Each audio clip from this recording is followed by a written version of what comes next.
Canal N, el poder de la información al momento.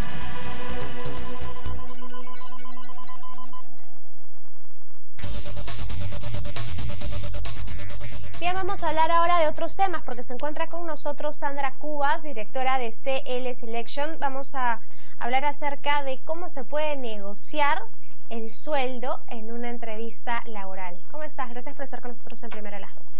Buenas tardes, Carla. Muchas gracias.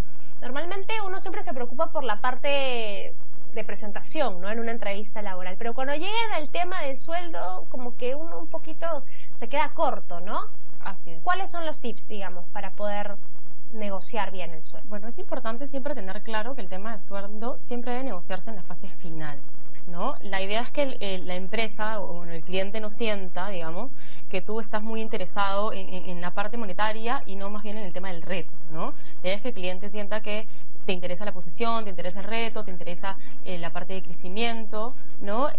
Para negociar una buena oferta, digamos, es importante que al final de digamos, en la fase final de todo el proceso, tú preguntes cómo está compuesto el paquete de compensación, cuál es el reto de la posición, ¿no? Para que puedas tener un poco más de información y en base a eso evaluar tus alternativas, ¿no?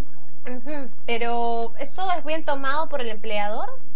En la fase final sí es importante conversarlo, ¿no? Digamos, antes de que te hagan una oferta, para que tú puedas estar al tanto de más o menos saber qué es lo que se viene, ¿no? Definitivamente el empleador, ¿no? Al inicio del proceso, digamos, de selección, tiene conocimiento de más o menos cuánto es tu nivel salarial y cuántas son tus expectativas. Porque has recibido una llamada, se te ha convocado para el proceso y en ese momento, digamos, la primera pregunta que se te hace es cuál es tu sueldo actual y cómo está compuesto tu paquete de compensación. Y la segunda pregunta importante es alrededor de cuánto estarían tus expectativas salariales para evaluar un cambio. Eso te lo hacen normalmente en una prueba que es al inicio, digamos, del proceso. Claro, como un filtro. ¿Qué pasa si, por ejemplo, es un trabajo que me interesa, me gusta mucho, pero el sueldo que están ofreciendo en primer lugar no es el que yo espero, por así decirlo? ¿Se puede tratar de negociar un sueldo que ya está especificado, que ya está puesto por parte del empleador? Generalmente siempre hay la posibilidad de negociar o plantear alguna negociación. Generalmente las empresas para posiciones gerenciales manejan un rango entre 10 y 15% en lo que pueden manejar un incremento, y para posiciones de entrada o posiciones un poco más bajas generalmente es alrededor de 5%. Pero muchas veces el empleador en algunos casos ya tiene un presupuesto y de eso no se va a poder mover, pero en algunos casos, digamos, es negociable. Valdría la pena. Tengo que tener en cuenta que mi currículum, digamos, está bien puesto, está bien redactado, digamos, para poder hacer esa negociación. Si yo sé, por ejemplo, que no tengo mucha experiencia, ¿debo quedarme callado? Mira, en realidad depende de varios factores, ¿no? Principalmente si a ti te encanta la posición y te apasiona, ¿no? Te parece un cambio súper importante, pero el sueldo no va acompañado, es importante también evaluar otros factores como si es que te ofrece un reto, si es que la posición, digamos, te va a hacer crecer profesionalmente, y también evaluar el tema de si es que es cercanía, balance de vida, ¿no?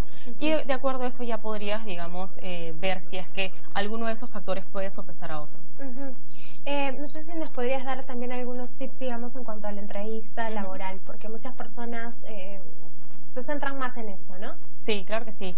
Mira, definitivamente lo que buscan las empresas son personas que vayan súper seguras de sí mismas, que tengan muy claro cuáles han sido sus logros laborales, ¿no? Que tengan ejemplos específicos, ¿no? Si es que incrementaron las ventas en 10%, cómo lo hicieron, cuál fue la situación, cuál fue la tarea, la acción y el resultado. Digamos, siempre hay una metodología para responder estas preguntas, siempre de acuerdo a conocer mucho la cultura de la empresa, informarse acerca de la empresa para ir siempre, digamos, presentable acorde a las expectativas de la empresa, ¿no? Hay empresas que están dedicadas, por ejemplo, al rubro de belleza, y es importante que las mujeres, pues, en ese sentido se vayan bellas, ¿no? Muy bien arregladas, muy bien peinadas, maquilladas, digamos que a la moda, para que puedan encajar con las posiciones que están buscando, ¿no? Que muchas veces no se toma mucho en cuenta, ¿no? Exacto.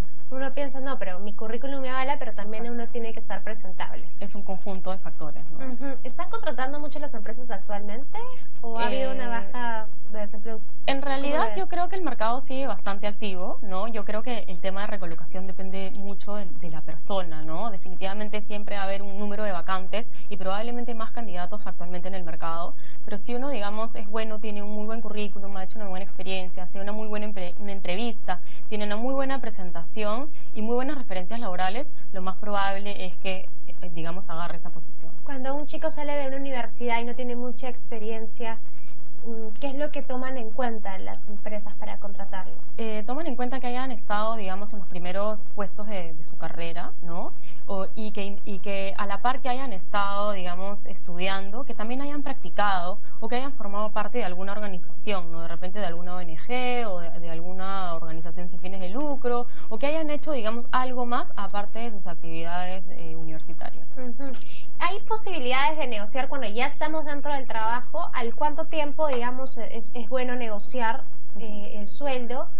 ¿Y qué tips nos podrías dar también? Mira, para negociar el sueldo yo creo que siempre hay una posibilidad. Definitivamente si entras es importante esperar un tiempo, tener claros cuáles son los objetivos de tu puesto y a los meses, probablemente unos 6 meses, conversar con tu jefe, demostrarle que has sobrepasado los objetivos y de acuerdo a eso evaluar, digamos, qué posibilidades de incremento podrían haber en el corto, mediano plazo y cómo se podría plantear ese siguiente paso dentro de tu carrera profesional. Hay personas que cometen el error de compararse con otras personas, ¿no? Esta persona hace menos que yo y gana más, por ejemplo. Eso es un error típico. Sí, yo creo que siempre es importante mirar su trabajo, ¿no? Siempre demostrar que uno hace más que los demás, innova, que es creativo, que uno tiene, digamos, la capacidad de manejarse a todo nivel, que demuestra con logros cuantificados que nuestro trabajo realmente agrega valor en la organización. Y yo creo que con eso siempre el empleador va, digamos, a evaluarlo y tomarlo en cuenta. Bien, muchas gracias por haber venido. Muchas gracias a ti. Vamos a hacer una pausa y ya regresamos.